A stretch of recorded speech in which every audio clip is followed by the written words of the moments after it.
اور گرم پتھر کہ جو پاؤں کو جلا کر راکھ کر دے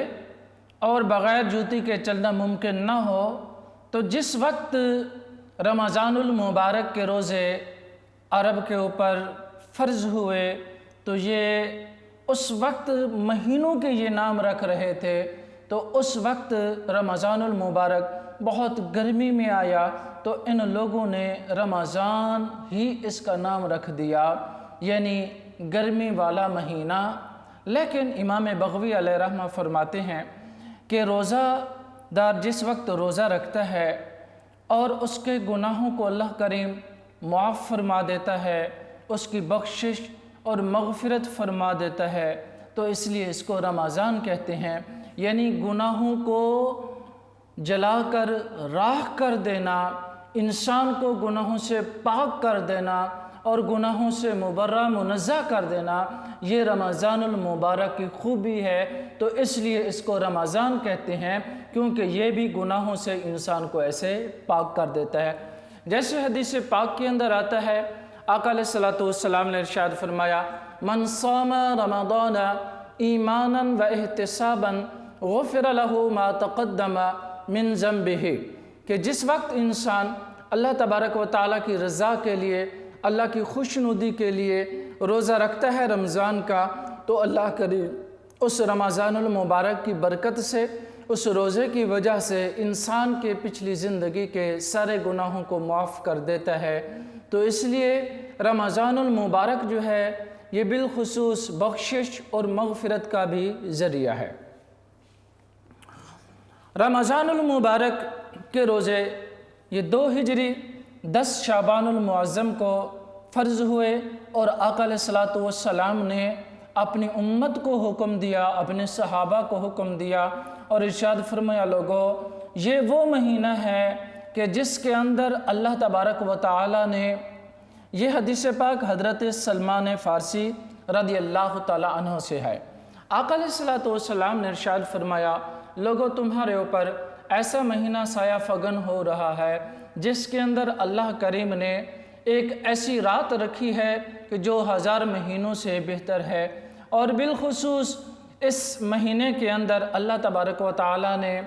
تمہارے اوپر روزے فرض کیے ہیں، اور روزوں کا بدلہ جزا اللہ تبارک و تعالیٰ نے بخشش اور مغفرت کی صورت میں رکھی ہے، اور بالخصوص رمضان المبارک کی راتوں کے اندر یہ جو قیام ہے اللہ تبارک و تعالیٰ نے تمہارے لیے خاص عبادت رکھی ہے۔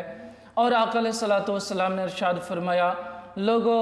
جو آدمی اس مہینے میں فرض ادا کرتا ہے تو اللہ کریم باقی مہینوں کے 70 فرضوں جتنا ثواب عطا فرماتا ہے۔ ایک فرض ادا کریں تو 70 فرض کے مطابق اللہ کریم اجر و ثواب دیتا ہے۔ نمبر 2، اگر اس مہینے میں نفل ادا کرے تو اللہ کریم اس نفل کو فرض کی صورت میں اس کا اجر و ثواب عطا فرماتا ہے۔ آقا علیہ الصلوۃ نے ارشاد فرمایا، لوگو یہ وہ مہینہ ہے جس کا اول رحمت اور دوسرا مغفرت ہے اور تیسرا جہنم سے چھٹکارا ہے۔ یہ مہینہ خاص کر اللہ تبارک و تعالیٰ کی رحمت کا ہے۔ جب اس مہینے کی گھڑیاں قریب ہوتی ہیں، یہ حدیث پاک کے ساتھ میں دوسری حدیث پاک یہ بھی مشکات نے کوٹ کی ہے۔ آقا علیہ الصلوۃ نے ارشاد فرمایا، جب رمضان المبارک کی پہلی رات آتی ہے تو اللہ تبارک و تعالیٰ جنت کے دروازے کھلا دیتا ہے اور دوزخ کے دروازے بند کرا دیتا ہے، اور پورا مہینہ جنت کے دروازے بند نہیں ہوتے، اور جنت کے اندر ایک ایسی خوبصورت ہوا چلتی ہے جس تر و تازگی حور و غلمان کو نصیب ہوتی ہے، اور یہ حور و غلمان وہ ہیں کہ جو اس مہینے کے اندر اللہ تبارک و تعالیٰ کی رضا کے لیے روزے رکھتا ہے تو اللہ کریم ان حوروں کو ان کے نکاح میں عطا فرما دیتا ہے۔ اور بالخصوص آقا علیہ الصلوۃ نے ارشاد فرمایا، لوگو یہ مہینہ صبر کا مہینہ ہے اور صبر کا اجر جنت ہے۔ جس نے صبر کیا اللہ تبارک و تعالیٰ اس کو جنت اور جنت کے اندر بھی کئی اللہ تبارک و تعالیٰ نے مراتب رکھے ہیں، لیکن بہترین جنت جو ہے وہ جنت الفردوس ہے۔ آقا علیہ الصلوۃ والسلام نے ارشاد فرمایا کہ یہ وہ مہینہ ہے، اس کے اندر اللہ کریم جنت کے دروازے پورا مہینہ کھلوا کر اور دوزخ کے دروازے پورا مہینہ بند کرا دیتا ہے۔ اور بالخصوص آقا علیہ الصلوۃ والسلام نے ارشاد فرمایا جو روزے دار کا روزہ افطار کرے گا، اللہ کریم روزے دار کے مطابق اس کو بھی اجر و ثواب عطا کرے گا، اور روزہ افطار کرانے والے کو ایک غلام آزاد کرنے کا اجر و ثواب ملتا ہے۔ اور بالخصوص جس وقت کوئی روزہ افطار کراتا ہے تو آقا علیہ الصلوۃ والسلام نے ارشاد فرمایا اس کے پچھلے اللہ کریم گناہوں کو معاف کر دیتا ہے۔ جب یہ فضیلت آقا علیہ الصلوۃ والسلام نے بیان کی تو صحابہ نے عرض کی حضور ہم تو مفلس اور غریب ہیں، کیونکہ ابتدائی اسلام کا دور ہے، غربت ہے، فاقہ ہے، اور صحابہ کے پاس اتنا سیم و زر یعنی پیسے اور دولت اور کھانے پینے کے اناج نہیں ہیں۔ تو انہوں نے عرض کی حضور ہم تو غریب ہیں، ہم تو اس اجر و ثواب سے محروم رہ گئے۔ آقا علیہ الصلوۃ والسلام نے ارشاد فرمایا نہیں اے میرے صحابہ، جس آدمی نے چاہے ایک گھونٹ پانی سے یا ایک گھونٹ دودھ سے، اور دوسری روایت میں چاہے آدھا گھونٹ پانی اور آدھا گھونٹ دودھ سے یا کھانے کے ایک لقمے سے بھی افطار کرایا تو اللہ کریم اس کو یہ سارا اجر و ثواب پورا عطا فرمائے گا۔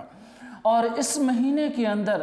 اللہ کریم نے 4 کام بڑے عظیم رکھے ہیں، ان میں 2 یہ ہیں کہ لا الہ الا اللہ محمد رسول اللہ کی تسبیح پڑھتا رہے اور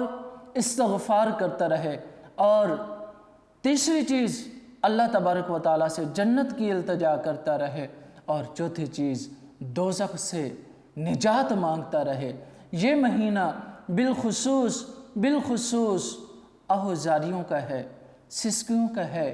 اور اپنی آنکھوں کو نم کرنے کا ہے، اس کی بارگاہ میں جبین نیاز جھکانے کا ہے۔ اس کی بارگاہ اقدس کے اندر انسان اپنی جبین نیاز کو جھکا کر اپنے پچھلے گناہوں کی معافی طلب کرے، اپنے گناہوں کی معافی طلب کر کے اپنی بخشش اور مغفرت کرا لے۔ بالخصوص یہ مہینہ اللہ تبارک و تعالیٰ کی رحمت کا مہینہ ہے، اور اس مہینے کے اندر اللہ تبارک و تعالیٰ اپنے پیارے بندوں کے لیے رزق کو فراخ کر دیتا ہے، رزق کے دروازے کھول دیتا ہے۔ جو بالخصوص اللہ تبارک و تعالیٰ کے بندوں پر خرچ کرتے ہیں اور غرباء پر خرچ کرتے ہیں، یتامیٰ پر خرچ کرتے ہیں، مساکین پر خرچ کرتے ہیں، تو رب ذوالجلال ان کے دسترخوان میں وسعت عطا فرما دیتا ہے، فراخی عطا فرما دیتا ہے۔ اللہ کریم بالخصوص رزق میں بھی برکت دیتا ہے اور بخشش اور مغفرت بھی فرما دیتا ہے۔ آقا علیہ الصلوۃ والسلام نے ارشاد فرمایا، یہ حدیث پاک حضرت سیدنا سہل رضی اللہ تعالیٰ عنہ سے روایت ہے۔ آقا علیہ الصلوۃ والسلام ارشاد فرماتے ہیں کہ کل قیامت والے دن ایک مخصوص دروازہ ہوگا کہ جس دروازے سے صرف روزے دار کو ہی داخل کیا جائے گا، روزے دار کو ہی بلایا جائے گا، اس کے علاوہ اور کوئی بھی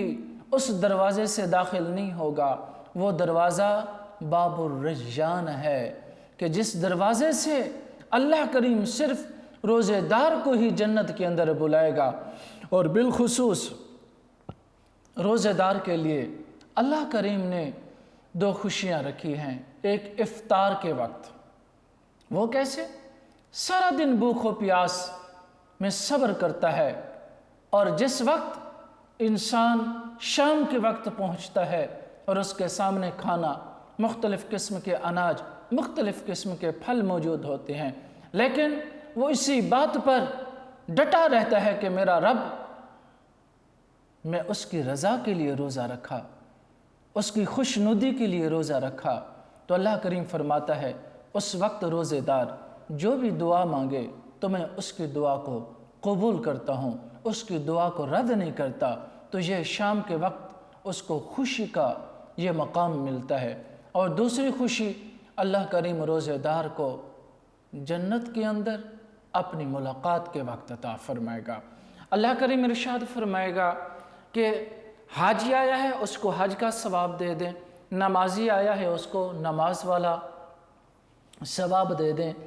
اور مختلف نیکیوں والے آتے جائیں گے، ان کو اجر و ثواب ملتا جائے گا۔ لیکن قربان جائیں روزے دار تیرے مقدر پر جب روزے دار کی باری ہوگی، اللہ تعالیٰ ارشاد فرمائے گا کہ اے فرشتوں ٹھہر جاؤ، اس نے روزہ میری رضا کے لیے رکھا تھا اور اس کی جزا بھی میں خود رب دوں گا، یا خود میں رب اس کی جزا ہوں یا اس کی جزا دوں گا۔ اللہ کریم روزے دار سے کتنی محبت فرماتا ہے۔ اللہ تعالیٰ ارشاد فرماتا ہے روزے دار تیرے منہ کی جو خوشبو ہے مجھے بہت پسند ہے، میں اس کو بہت پسند کرتا ہوں، اور بالخصوص روزے دار کا اٹھنا بیٹھنا چلنا پھرنا سونا سارا کا سارا یہ عبادات میں شامل ہوتا ہے۔ اور روزہ جو ہے بالخصوص باقی عبادات دکھلاوے کی ہو سکتی ہیں، نماز ہے، حج ہے، کیونکہ جو بھی نماز پڑھتا ہے تو لوگ دیکھتے ہیں، حج کرتا ہے تو لوگ دیکھتے ہیں، اور مختلف عبادت کرنے سے لوگ دیکھتے ہیں، لیکن یہ ایسا عظیم فضیلت والا کام ہے کہ جس کے اندر ریاکاری نہیں، تصنع نہیں، ملمس سازی نہیں، بناوٹ نہیں، تو اس لیے اللہ کریم ارشاد فرماتا ہے کہ اس نے روزہ میرے لیے رکھا اور میں ہی خود اس کی جزا دوں گا۔ آقا علیہ السلام نے ارشاد فرمایا، حضرت ابی ہریرہ رضی اللہ تعالیٰ عنہ سے روایت ہے کہ جس وقت انسان اللہ کی رضا خوشنودی کے لیے روزہ رکھتا ہے تو اللہ کریم اس انسان کو اتنا دوزخ سے دور کر دیتا ہے جیسے کہ پہلے آسمان اور زمین کے درمیان خلا ہے، یعنی 500 سال کی مسافت ابلک گھوڑے کی رفتار کی، تو اللہ کریم اتنا انسان روزے دار کو دوزخ سے دور کر دیتا ہے۔ معلوم یہ ہوا اللہ کی رضا کے لیے، اللہ کی خوشنودی کے لیے، اللہ تبارک و تعالیٰ کی قربت کے لیے جب انسان روزے رکھتا ہے تو اللہ کریم بخشش بھی عطا فرما دیتا ہے، اپنی قربت بھی عطا فرما دیتا ہے۔ اور پیارے طلباء، یہاں پر ایک بات بالخصوص قابل غور ہے کہ جس وقت انسان روزہ رکھتا ہے تو روزے کا مقصد، روزے کا مدعا، روزہ فرض کرنے کا ایک ہی مقصد ہے، لعلکم تتقون، تاکہ تم پرہیزگار بن جاؤ، تاکہ تم متقی بن جاؤ، اللہ سے ڈرنے والے بن جاؤ۔ یعنی روزہ انسان کو تقوی طہارت کے راستے پہ لا کر کھڑا کر دیتا ہے، نفسانی خواہشات مٹا دیتا ہے، اور انسان کو برے کاموں سے نجات دے کر اللہ تبارک و تعالیٰ کی معرفت اور خوشنودی میں لاتا ہے۔ تو اس لیے روزہ ایسی عظیم عبادت ہے کہ اس کے اندر اللہ تبارک و تعالیٰ کی معرفت خوشنودی حاصل ہوتی ہے۔ تو تقوی جو ہے بالخصوص روزے سے حاصل ہوتا ہے، کیونکہ اس لیے کہ جب سارا دن انسان روزہ رکھتا ہے تو انسان کا من پاک ہوتا ہے، جب من پاک ہوتا ہے تو اس وقت انسان کو تقوی طہارت کی یہ قربتیں نصیب تب ہوتی ہیں جب انسان نفسانی خواہشات کو چھوڑتا ہے، شیطان کے شر سے محفوظ ہو جاتا ہے۔ تو اس لیے کوشش کرنی چاہیے روزہ جس مقصد کے لیے اللہ کریم نے حکم دیا تو اسی مقصد کو بھی حاصل کیا جائے، یعنی تقوی طہارت کو بھی حاصل کیا جائے، ضبط نفس پہ بھی کنٹرول، یعنی نفس پہ بھی کنٹرول کیا جائے، تاکہ روزے کی فضیلت، مقام اور مرتبہ جو ہے وہ انسان کو حاصل ہو۔ ہماری بک والے کہتے ہیں ضبط نفس انسان کو نیکی کے راستے سے روکنے اور برائی کے راستے پر ڈالنے والے اہم چیز خواہش نفس ہے، یعنی انسان کو جو برائی کی طرف ابھارتا ہے وہ انسان کا نفس امارہ ہے۔ چند قسم ہے نفس کی، نفس امارہ، نفس مطمئنہ، نفس لوامہ۔ تو یہاں پر جو ہے نفس امارہ انسان کو برائی کی طرف راغب کرتا ہے تو روزہ انسان کو سب سے پہلے برائی سے روکتا ہے۔ خواہشات اگر اللہ تعالیٰ کی ہدایت کے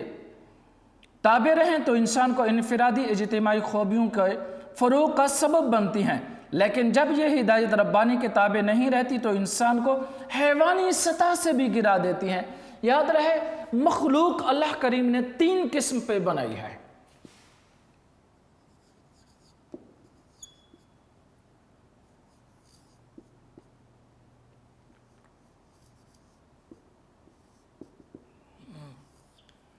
تین قسم پر۔ ایک مخلوق وہ ہے جس کے اندر اللہ تبارک و تعالی نے عقل رکھا، شہوت نہیں رکھے۔ نمبر 2،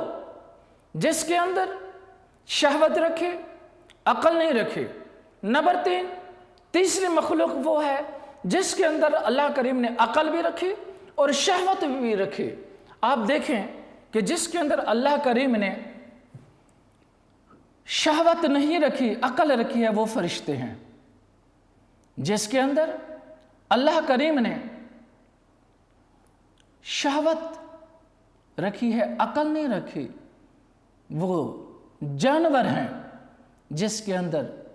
ہر جانور شامل ہے، چاہے کتا ہو، چاہے بلا ہو، چاہے کوئی بھی ہو۔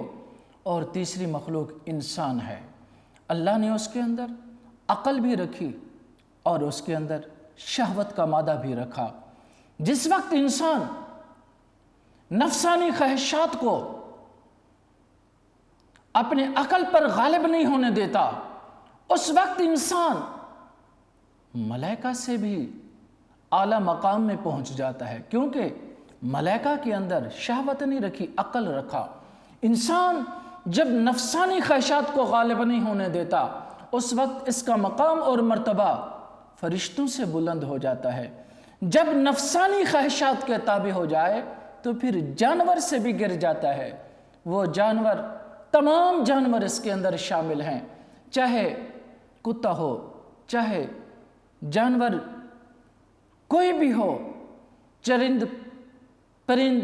سب اس کے اندر۔ لیکن انسان اپنی نفسانی خواہشات کو کنٹرول کر لے۔ آقا علیہ السلام نے ارشاد فرمایا، تم مجھے زبان اور اپنے شہوات کی گارنٹی دے دو، میں محمد تمہیں جنت کی گارنٹی دیتا ہوں۔ آپ اندازہ کریں کہ صرف نفسانی خواہشات کو انسان قابو میں رکھ لے تو انسان کو جنت کی خوشخبری اللہ کے نبی نے دی۔ روزے کا اصل مقصد انسان کی خواہشات کو احکامات الہی کے تابع کر کے اسے متقی بنانا، یعنی پرہیزگار، اللہ تبارک و تعالیٰ کا مقرب بنانا۔ اور روزہ بالخصوص انسان کو نفسانی خواہشات ختم کرنے کے لیے ہی یہ عبادت رکھی گئی۔ اللہ تعالیٰ کی قربت اور معرفت کا ذریعہ اللہ تبارک و تعالیٰ نے روزے میں رکھا ہے۔ جو شخص ہر سال مہینہ اللہ تعالیٰ کی خوشنودی کی خاطر اپنے بنیادی خواہشات پر قابو پانے کی مشق میں کامیابی مکمل کر لیتا ہے تو اللہ تعالیٰ ضبط نفس اس کو اتنا عطا فرما دیتا ہے، حتیٰ کہ یہ انسان پھر خود شیطان پر غالب آ جاتا ہے اور شیطان اس سے مغلوب ہو جاتا ہے۔ جب شیطان پر غالب آ جائے تو پھر نفسانی خواہشات اس کو گناہوں کی طرف توجہ نہیں کرا سکتی، گناہوں کی طرف بلا نہیں سکتی، حتیٰ کہ گناہ کرنا تو دور کی بات ہے، گناہ کی سوچ بھی نہیں آتی۔ آگے ارشاد فرماتے ہیں، جب ایک انسان رمضان کے پورے مہینے کھانے پینے، نفسانی خواہشات پر قابو رکھتا ہے، نیز دیگر اخلاقی برائیوں سے اجتناب کرتے ہوئے اپنا اکثر وقت عبادات، نیک کاموں میں گزارتا ہے، تو اس کی طبیعت میں نیکی کا ذوق پیدا ہوتا ہے۔ بالخصوص جب انسان ذکر و اذکار کرتا ہے اور نماز پابندی کے ساتھ ادا کرتا ہے تو اس کا من پاک ہوتا ہے، تو انسان کو وہ نیکی کی طرف راغب کرتا ہے، اور وہ عبادات کا جو سلسلہ ہے رمضان المبارک کے بعد بھی اس انسان کو نیکی سے کوئی نہیں ہٹا سکتا۔ جو تہہ دل سے ایک مہینہ عبادت کر لے، یاد رہے پوری زندگی وہ انسان کبھی بھی عبادت سے منہ نہیں موڑ سکتا، اور کبھی بھی شیطان نفسانی خواہشات میں اس کو دوبارہ نہیں لا سکتا۔ اس لیے یہ رمضان المبارک، اس کو غنیمت جان کر انسان شاید کہ زندگی کا آخری رمضان ہو اور اس کو اس انداز میں گزارے حتیٰ کہ اس کے فیوز و برکات ساری زندگی انسان کے جسم پر اور عمل پر نمودار ہوں، اور بدی سے نفرت ہو جاتی ہے اور ہمیشہ کے لیے انسان گناہوں سے نفرت کرنے لگتا ہے۔ روزہ خواہشات پر قابو پانے کی تربیت کے ساتھ ساتھ انسان کی انانیت، خود پسندی، تکبر، غرور، یہ ساری چیز ختم ہو جاتی ہے۔ کیوں؟ کہ غذا نہ کھائے تو دیکھیں وہ بالکل کمزور ہو جاتا ہے، حتیٰ کہ چلتے اٹھتے بیٹھتے اس کو چکر آنا شروع ہو جاتے ہیں، اس کی انا ختم ہوتی ہے، تکبر ختم ہوتا ہے کہ انسان تو ہے کیا، دیکھا اپنی اصلیت، آج کھانا نہیں کھایا تو تیرا یہ حال ہو گیا ہے۔ تو پھر تکبر کس چیز کا، غرور کس چیز کا، انا پرستی کس چیز کی، خود پرستی کس چیز کی؟ تو یہ سارا کچھ روزہ دیتا ہے ہمیں۔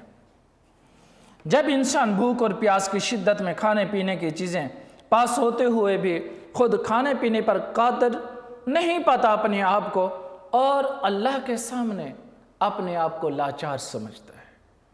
اور ہاتھ باندھ کر بیٹھا ہوتا ہے، مالک تو اجازت دے گا تو میں کھانا شروع کروں گا، میں پینا شروع کروں گا، جب تک تیرا آرڈر، تیری اذان نہیں آئے گی اس وقت تک میں کھانا نہیں کھاؤں گا، افطار نہیں کروں گا، کچھ پیوں گا نہیں۔ تو اس کے اندر اپنے رب کا قرب ملتا ہے، اپنے رب سے نزدیکی وصل کا تعلق ملتا ہے۔ تو یہ روزہ انسان کو قربت خداوندی دینے کے لیے آتا ہے، اور یہ احساس جب دائمی کیفیت بن جائے تو اس میں ہر خلاف شریعت عمل رک جانے کی صلاحیت پیدا کر دیتا ہے۔ صاف ظاہر ہے کہ جس وقت انسان کے اندر یہ خوبی پیدا ہو جاتی ہے تو انسان ہر گناہ سے بچنے کی قدرت رکھتا ہے، اور اللہ تبارک و تعالیٰ اس انسان پر پھر اپنی رحمت کا سایہ فرما دیتا ہے کہ جو انسان کے اندر ایسی قوت پیدا ہو جاتی ہے کہ گناہوں سے بچنے کی صلاحیت رکھتا ہے وہ، اور یہ بھی روزے سے ہی انسان کو نصیب ہوتی ہے۔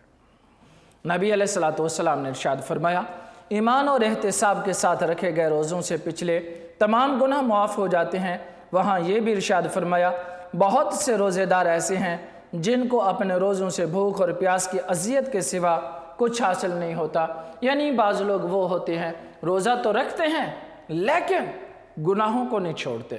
روزہ تو رکھتے ہیں جھوٹ بولنا نہیں ختم کرتے، روزہ تو رکھتے ہیں ہاتھ سے اذیت دینا نہیں چھوڑتے، روزہ تو رکھتے ہیں غلط کاری کی طرف چلنے کے لیے پاؤں کو استعمال کرتے ہیں۔ تو ایسے روزے اللہ کی بارگاہ میں کوئی وقت نہیں ہے ان روزوں کی۔ اور یاد رہے ایسا روزہ رکھ کر آقا علیہ السلام نے ارشاد فرمایا، من لم یدع قول الزور والعمل بہ فلیس للہ حاجۃ فی ان یدع طعامہ وشرابہ۔ اگر کوئی شخص روزہ رکھ کر بھی جھوٹ اور غلط کاریوں سے نہیں بچتا تو اس کا کھانا پینا چھوڑنے سے اللہ کو کوئی دلچسپی نہیں ہے۔ اب اس حدیث میں تو بالکل واضح ہو گیا کہ جس آدمی نے اللہ تبارک و تعالیٰ کی رضا کے لیے روزہ رکھا پھر گناہوں سے نہیں بچا تو یاد رہے روزہ کوئی فائدہ نہیں دے گا۔ روزہ تب فائدہ دے گا جب انسان تیری زبان کو بھی روزہ ہو، یعنی کسی کو گالی گلوچ نہ ہے اور کسی کو گالی گلوچ کے ساتھ کسی کی غیبت نہ کرے، بغض و حسد و عناد، اور تیری آنکھ کو بھی روزہ ہو، یعنی اس سے غیر محرم کی طرف نہ دیکھ، تیرے ہاتھ کو بھی روزہ ہو، کسی کو تکلیف نہ دے، تیرے پاؤں کو بھی حتیٰ کہ پورے جسم کو روزہ ہو، تو تب وہ روزہ اللہ کی رضا، اللہ کی قربت کا سبب بنے گا۔ اگر ایسی چیز نہیں ہوگی تو یاد رہے اللہ تعالیٰ کی قربت، معرفت نصیب نہیں ہوگی، چاہے ایک مہینہ کیا ساری زندگی پہ روزے رکھ لے۔ جب تک انسان صحیح معنی کے اندر اس تمام اعضاء کو پریکٹیکل طور پر عمل نہیں کرے گا، زبان کو غیبت سے، جھوٹ سے اور گالی گلوچ سے نہیں بچائے گا، نگاہ کو حرام دیکھنے سے نہیں بچائے گا، تو اس وقت تک روزہ فائدہ نہیں دے گا۔ آقا علیہ السلام نے ارشاد فرمایا کہ روزے دار کے لیے بہت اجر و ثواب اللہ کریم نے رکھا ہے، اور آقا علیہ السلام فرماتے ہیں کل عمل ابن آدم یضاعف الحسنۃ بعشر امثالها الى 700 ضعف قال اللہ تعالی الا الصوم فانه لی وانا اجزی به۔ آدمی کے ہر عمل کا ثواب اللہ تعالیٰ کے ہاں 10 گنا سے لے کر 700 گنا ہے، لیکن روزے کی تو بات ہی کچھ اور ہے۔ کیا مطلب؟ اللہ فرماتا ہے روزہ میرے لیے ہے اور میں ہی اس کی جزا دوں گا، یا میں ہی اس کا بدلہ ہوں۔ یعنی اللہ تعالیٰ اپنی قربت کی صورت میں، معرفت کی صورت میں، دیدار کی صورت میں جب یہ سارا کچھ عطا ہوگا تو وہ صرف روزے سے ہوگا۔ روزہ بھی کون سا؟ جو آنکھ، کان، ناک، زبان، ہاتھ، پاؤں سب کو روزہ ہو۔ اور روزے کے فوائد، افطار، آقا علیہ السلام نے ارشاد فرمایا من فطر فیہ صائما کان مغفرۃ لذنوبہ وعتق رقبتہ من النار وکان لہ مثل اجرہ من غیر ان ینتقص من اجرہ شیئا۔ جو شخص اس رمضان میں کسی روزے دار کو افطار کرے گا اس کے گناہ کے لیے معافی ہے اور خود کو جہنم کی آگ سے بچا لے گا، یعنی خود وہ اپنے آپ کو بھی بچا لے گا اور اسے روزہ دار جتنا اجر و ثواب بھی ملے گا، اس کے ثواب میں کوئی کمی نہیں آئے گی۔ یہ اللہ کی خاص عطا ہے امت مسلمہ تمہارے اوپر کہ تم ایک گھونٹ، جیسے میں نے سلمان فارسی رضی اللہ تعالیٰ عنہ والی حدیث پاک پڑھی ہے، آپ اس سے دیکھ لیں کہ اگر ایک گھونٹ پانی سے بھی اگر افطار کرائیں تب بھی بخشش اور مغفرت ہے، لیکن اللہ کی رضا۔ روزے کے اجتماعی فوائد یہ ہیں کہ پورا مہینہ انسان بھوکا رہتا ہے، اس کے اندر احساس پیدا ہوتا ہے، اور بھوک کی جو فیلنگز ہوتی ہیں وہ انسان کی زندگی پر اثر کرتی ہے کہ اس کے بعد پھر انسان غربا، یتامہ، مساکین، بیوہ، بے سہارا کے کام آتا ہے۔ تو اس لیے روزہ از حد ضروری ہے، انسان اللہ کی رضا کے لیے جب رکھے تو یہ فوائد۔ نمبر 2،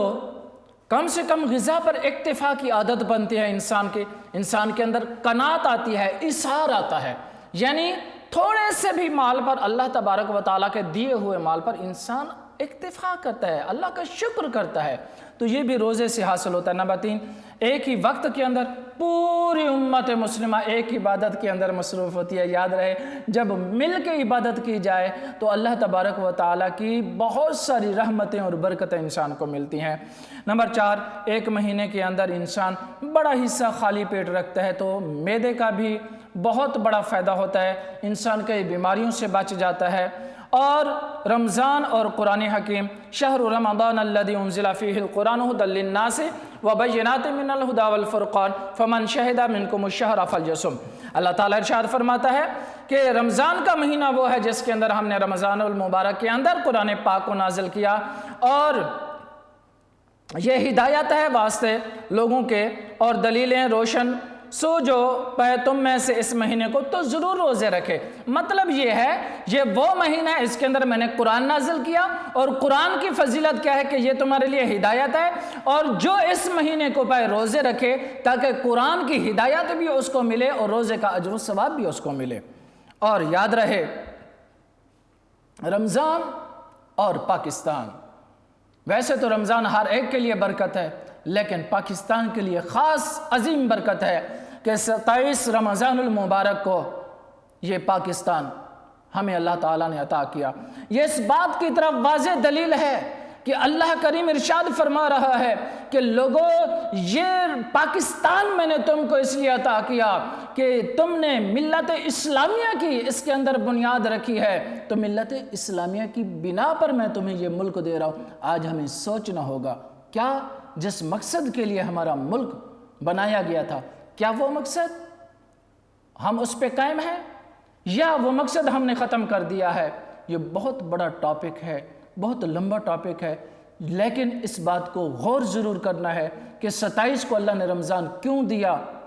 رمضان کے بعد بھی دے سکتا تھا۔ یہ خاص نعمت ہے اور اس نعمت کی قدر کریں اور اس نعمت کو ضائع نہ کریں۔ بے اثر روزے، بعض لوگ وہ ہوتے ہیں روزے تو رکھتے ہیں لیکن روزے رکھنے کے بعد نہ زبان کو روزہ، نہ آنکھ کو روزہ، نہ ہاتھ کو روزہ، نہ پاؤں کو روزہ، نہ پیٹ کو روزہ، یعنی بظاہر صرف کھانا پینا چھوڑا لیکن اور کسی گناہ سے نہیں بچا، تو یاد رہے یہ بے اثر روزے ہیں، ان کا اللہ کی بارگاہ میں کوئی مقام، کوئی مرتبہ نہیں ہے اور اس کی کوئی فضیلت نہیں ہے اور اس کا کوئی اجر و ثواب نہیں ہے۔ انشاءاللہ ملتے ہیں اگلے لیکچر میں۔